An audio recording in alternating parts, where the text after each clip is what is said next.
What happens when a top official faces brutal questioning over plans to erase a federal agency protecting millions of students? Today, we dive into a heated congressional hearing where Rep. Madeleine Dean grills Secretary McMahon over a shocking proposal shuttering the United States Department of Education.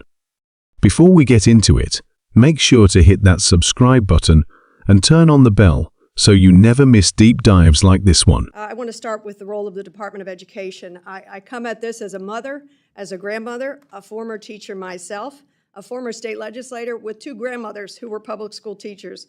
I have a lot of experience with the education system in Pennsylvania as well as the country. Thus, federal funding was used to improve education access for students from poor backgrounds or minority students, for women, for people with disabilities, and other marginalized groups. Finally, Congress established the Department of Education in 1979, replacing the Office of Education. Secretary McMahon, it's alarming that you and the President want to turn that clock back. You take us back to a time before any federal oversight of education, before many of the programs that guarantee free and equal access to education for all Americans. You said as much in your testimony. After all the Department of Education's work to ensure equal access to education, you're embarking on the department's final mission? You intend to put yourself out of a job? That's a little jarring to me.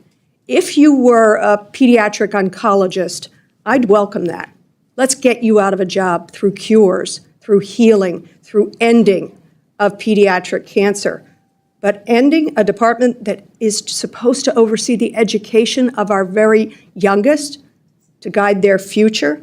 Have you taken the time to educate yourself about this history? I'd encourage you, go ask students who attended school back then. Black students, brown students, students with disabilities, students from poor families. What was access like for them before the Department of Education? The Department of Education, created in 1979, exists to ensure equal access to quality education across the United States. But under a bold new plan backed by the administration, the department could be completely dismantled. In a tense House hearing, Rep. Dean laid out the consequences: less oversight, more inequality, and a rollback of hard-won rights for marginalized students.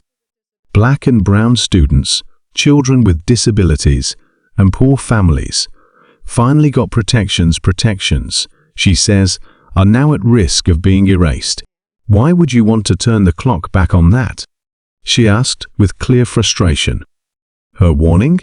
An uneducated electorate is easier to control. And this isn't about reform, it's about power and privatization. Frankly, eliminating the Department of Education, to me, is rather Orwellian. The President and his administration don't want an educated populace. Why don't we just go back to the book 1984 if it hasn't been banned? It's clear to me, this administration wants an uneducated electorate so that Mr. Trump and his courtiers can control thought, therefore control votes, and control the population. And yet, privatizing is really the other ambition, an uneducated electorate and profit and privatization of our education system. Do you promise us that that isn't your ambition? That clearly is not my ambition. I think I've stated that very well today.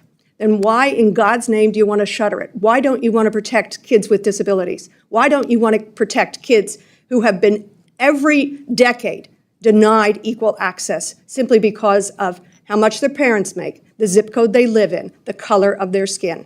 Why are you shuttering a department that's supposed to lift up those children? Why are you in this job at all? If you don't have a dedication to the future of our children, why are you in this job?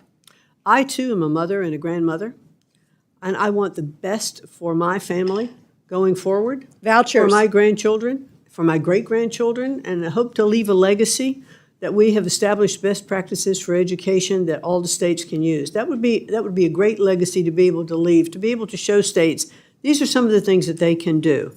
I think states have to look at their budgets. Madam Secretary, the legacy you will be leaving is that I shut down the Department of Education. How we educate. Dean slammed the growing push for charter school funding, saying it shifts focus from public schools to profit-driven models. And when Secretary McMahon argued that states could handle education without federal help. This wasn't just a hearing, it was a wake-up call. The future of public education is under serious threat, and voices like Rep. Dean's are sounding the alarm. What do you think? Should the Department of Education be abolished, or does it serve a critical role in ensuring fairness for every student? Drop your thoughts in the comments below. Don't forget to like, share, and subscribe if you believe in holding power accountable. Thanks for watching. Stay informed. Stay engaged.